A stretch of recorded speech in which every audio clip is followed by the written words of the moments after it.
Most sellers think buyers wake up one day and just decide to buy a house.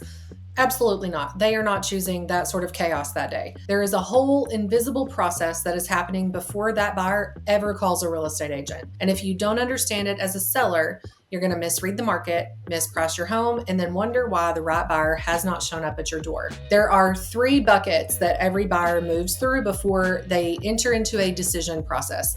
And once you understand them, everything about selling your home is going to make a lot more sense. That first bucket has nothing to do with mortgage rates, nothing to do with inventory. They're not on Zillow. They're not doing any of that. It starts with tension. Something in their home is not working anymore. Maybe it's the laundry doesn't get put away, the toys are exploding out of the kids' rooms, the kids need more space or playrooms, they have an ailing parent that's moving in.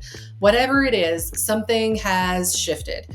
And at first, they're not thinking about moving. They're just wanting to fix the problem. So they get new furniture. They develop better systems. They reorganize a room. They are trying to solve a problem inside of the house they already have. That buyer is not on Zillow yet.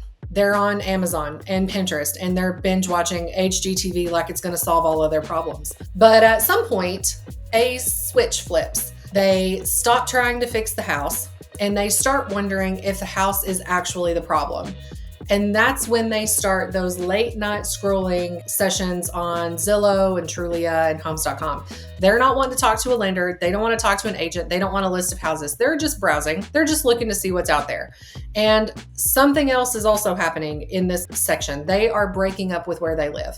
They are no longer tolerant of the little nuances that they didn't bother them before, like their tap dancing neighbor at 2 a.m. All those little things are now unbearable, and they're starting to stack up. So that motivation is starting to build to get out. So this buyer is still not ready to be sold to, but they are ready to be educated. And there's a very important difference. Moving into that bucket 3, they are ready to make decisions now. The tension's too high. The motivation is too high. They are ready. They want to talk to the lender. They want to talk to the agent. They want real searches, not just what's maybe on Zillow that day. But this is what sellers are missing about buyers in bucket 3. They are not shopping for your square footage alone. They want their problems gone. They want the tension gone. They want relief. They are scanning every listing asking, does this house solve my problem? And not every home is going to solve that buyer's problem. The ones that sell fast clearly solve the problem.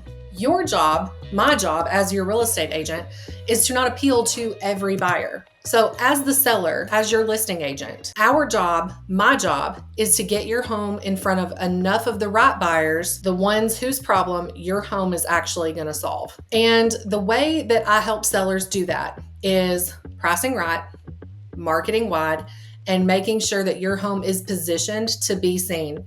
Because buyers that are in bucket 3 are ready to move. They're not browsing anymore. They are deciding. And if your home isn't visible when they hit that threshold, someone else's will be. Every buyer you're waiting on right now is somewhere in one of those 3 buckets. Some are still buying throw pillows, trying to make it work. Some are scrolling your neighborhood at midnight on their phone. Some are just ready right now and they haven't found the right home yet. So understanding that changes how you think about the home that you have listed. And it changes how we think about getting it sold. If this gave you a different way to look at the market, subscribe below and make sure to turn on notifications so that you see it first.